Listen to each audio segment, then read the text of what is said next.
Today, we will talk about an introduction to leadership.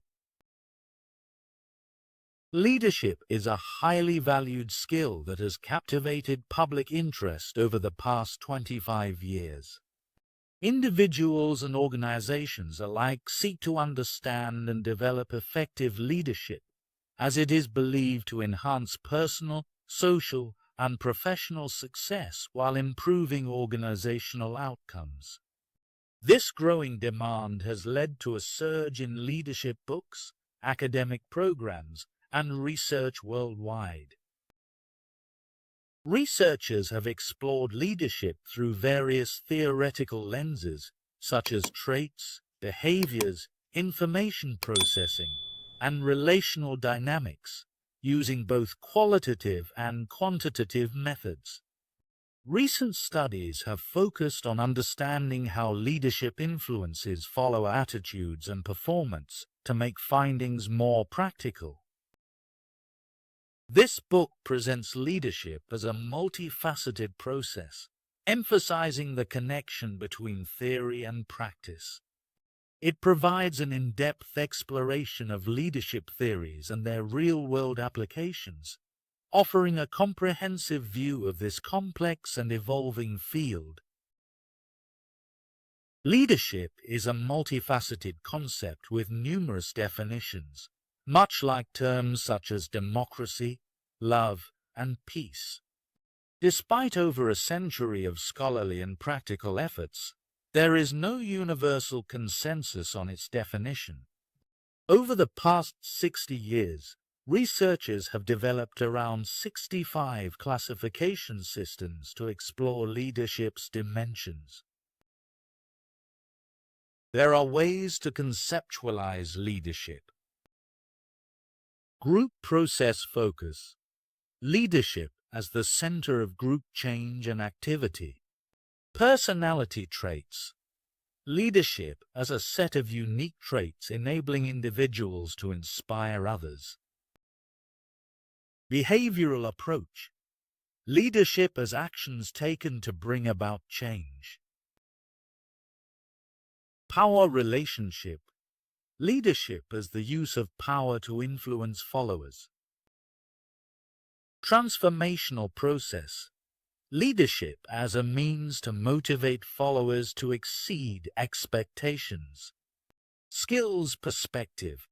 Leadership as the knowledge and abilities required for effectiveness. These diverse approaches highlight leadership's complexity and the variety of ways it can be understood and practiced. Leadership is defined as a process where an individual influences a group to achieve a common goal. This definition emphasizes several key components. Process. Leadership is a dynamic interaction between leaders and followers, not a fixed trait. It is transactional and available to everyone, not just those in formal leadership roles.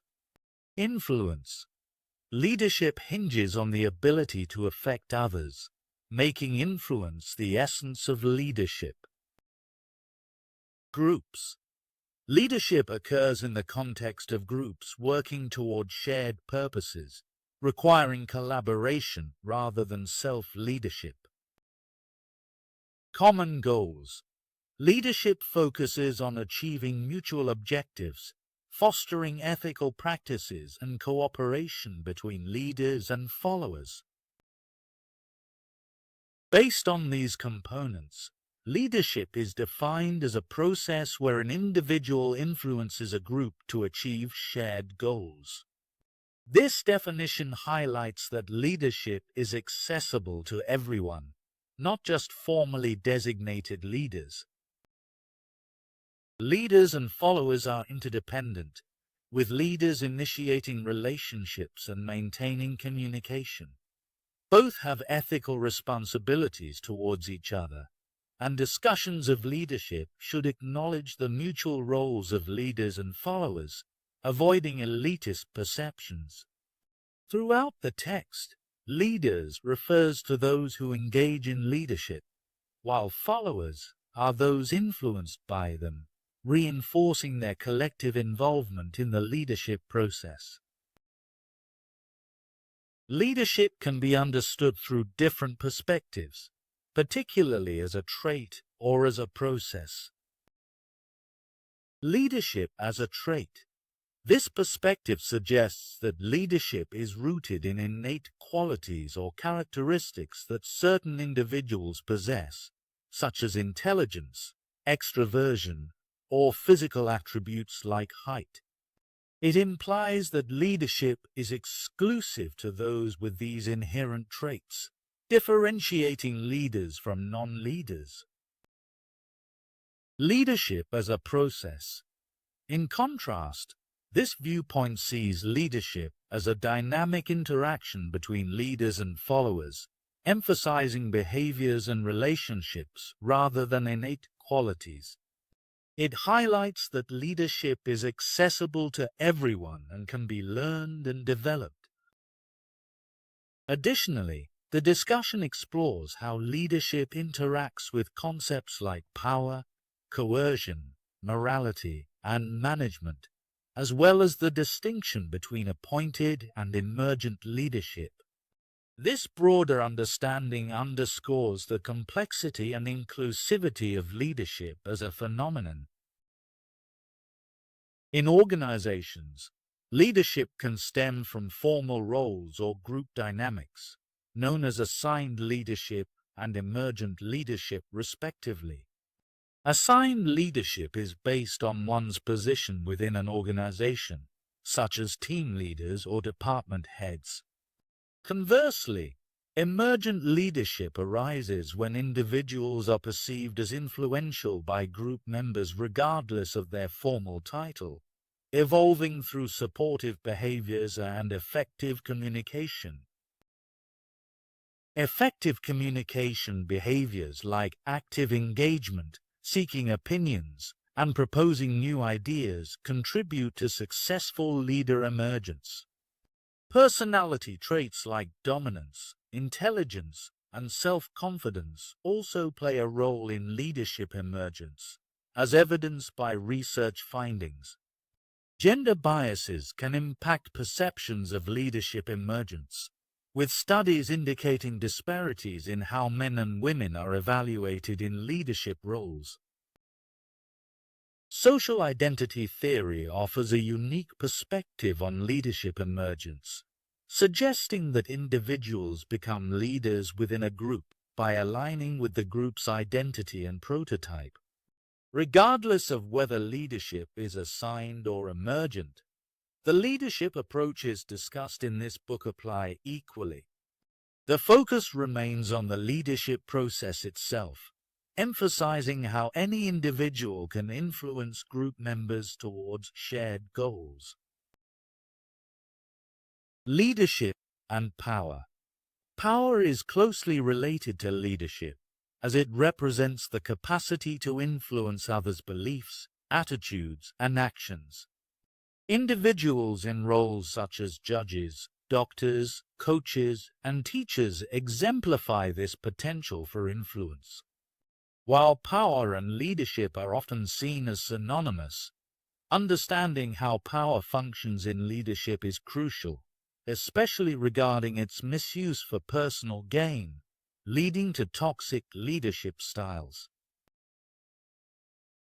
Kellerman in 2012 argues that there has been a significant shift in leadership dynamics over the past 40 years. Previously, power was predominantly held by leaders, but it has increasingly shifted to followers. Cultural changes have led followers to demand more from their leaders, and technology has empowered them with access to information, diminishing leaders' legitimate power and respect. This evolution has created a more level playing field where followers can exert influence, as seen in studies of volunteer leaders in non-profit organizations who engage in leadership behaviors despite lacking formal authority. Thus, power is no longer exclusively associated with leadership, indicating a transformation in the leader-follower relationship. French and Ravens, 1959. Research on power is foundational in understanding influence within dyadic relationships, encompassing both the influencer and the influenced. They identified 5 key bases of power. Referent power, based on personal traits and the respect or admiration one commands. Expert power derives from an individual's expertise or knowledge in a specific area. Legitimate power, rooted in an official position or role within an organization. Reward power, the ability to provide positive incentives or rewards. Coercive power involves the capacity to impose penalties or consequences. Additionally, Raven in 1965 introduced a 6th base. Information power relies on possessing valuable information that others need. Each of these power bases enhances a leader's ability to influence the attitudes, values, and behaviors of others.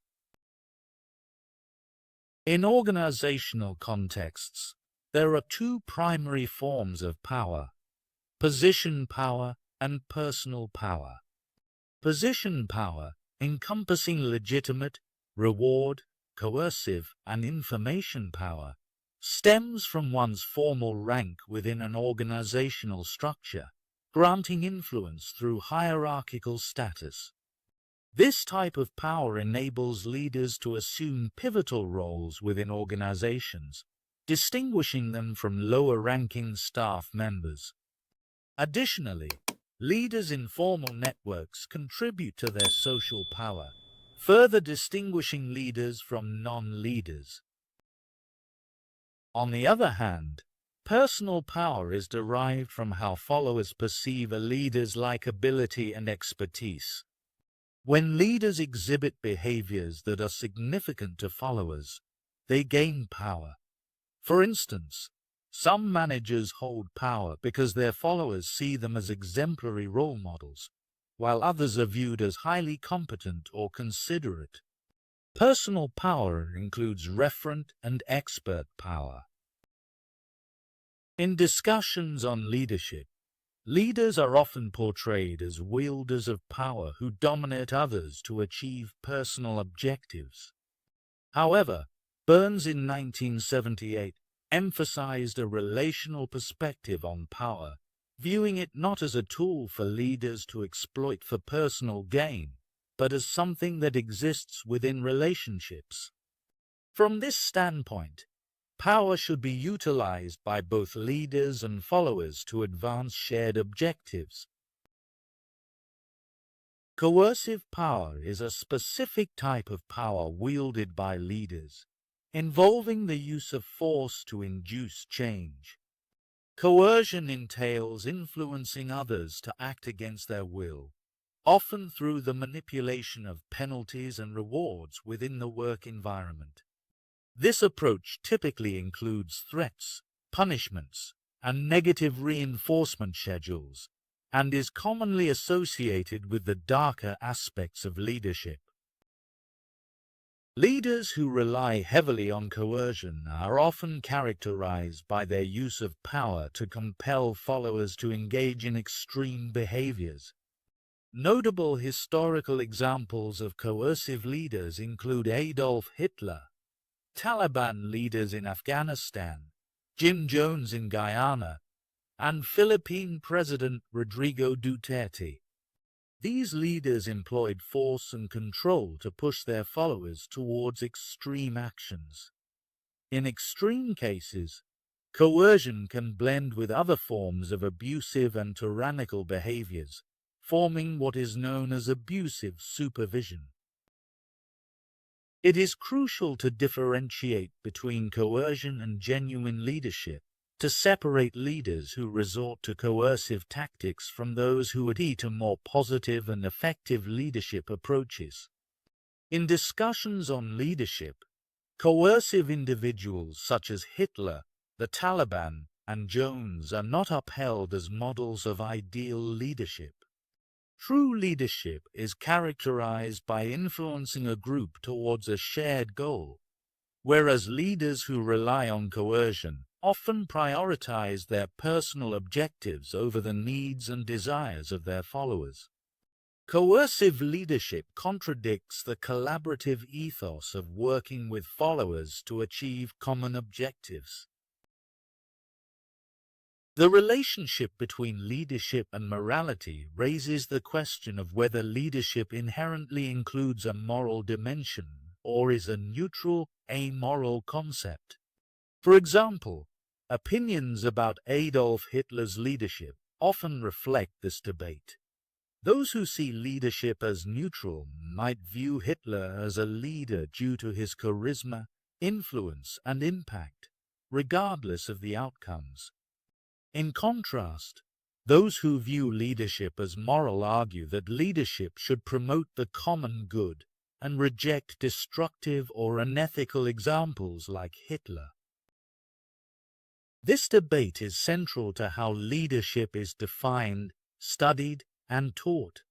Scholars generally align with one of two perspectives: leadership as a neutral process not tied to values, or leadership as a moral process guided by values that advance collective well-being. Many people view leadership as a neutral concept, separate from morality, meaning it can be used for both good and bad purposes. Moral leaders like Mother Teresa, Nelson Mandela, and Martin Luther King Jr. exemplify positive uses of leadership, while figures like Adolf Hitler, Pol Pot, and Idi Amin represent destructive leadership. The key distinction lies in the intentions and outcomes of these leaders' actions.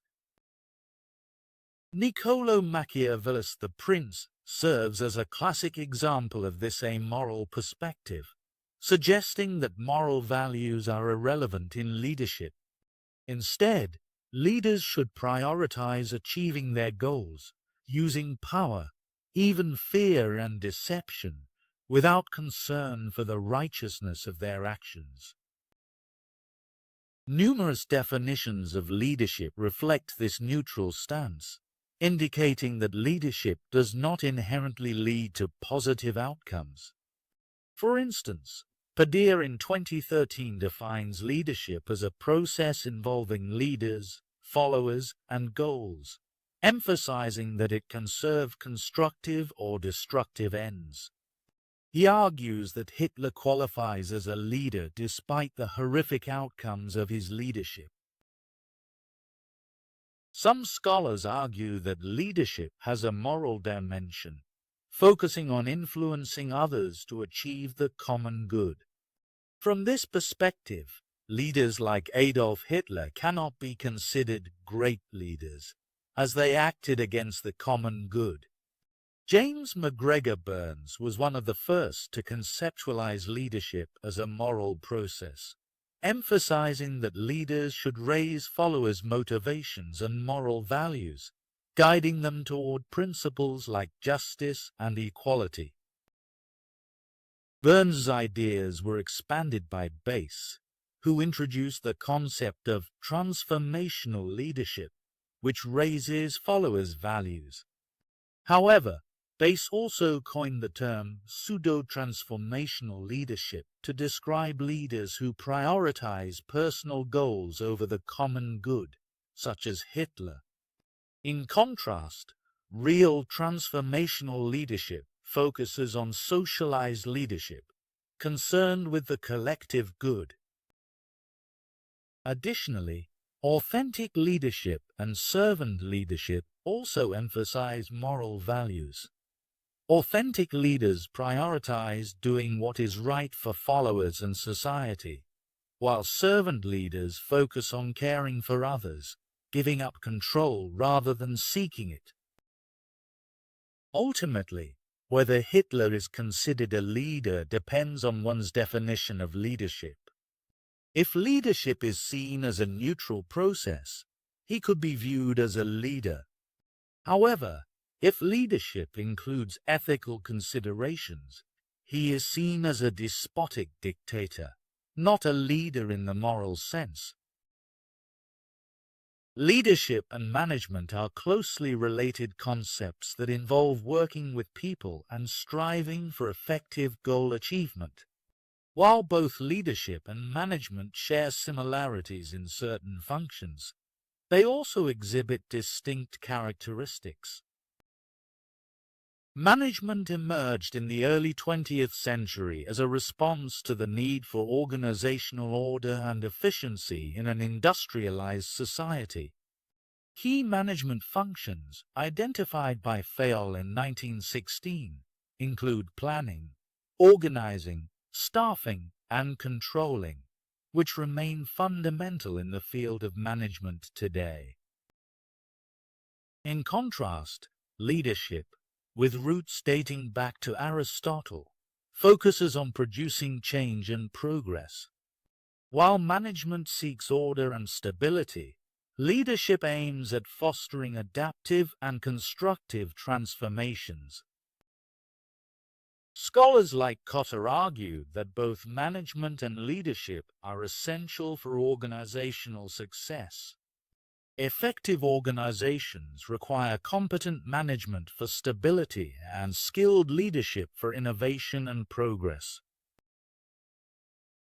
Bennis and Nanus highlight the difference between management, which emphasizes routines and tasks, and leadership, which centers on influencing others and inspiring change.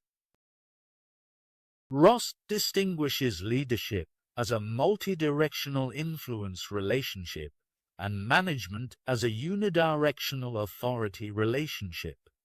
Leaders collaborate with followers to instigate real change, while managers coordinate activities to accomplish tasks. Simonet and Tett's study revealed competencies shared by both leadership and management, such as productivity and goal setting, while also identifying unique traits for each. Leadership is characterized by intrinsic motivation and strategic thinking, whereas management is associated with rule orientation and short-term planning. Zalesnik suggests that leaders and managers are fundamentally different types of individuals. Managers are reactive and problem-solving oriented with low emotional involvement, while leaders are proactive, emotionally engaged, and strive to expand possibilities for solving complex issues. Despite the distinctions between leadership and management, the two concepts overlap, especially when managers engage in leading groups towards goals and when leaders partake in managerial tasks. In this book's context, the focus is primarily on the leadership process, treating the roles of managers and leaders similarly without emphasizing their differences. Thank you for watching. If you liked this video, please like and subscribe to channel.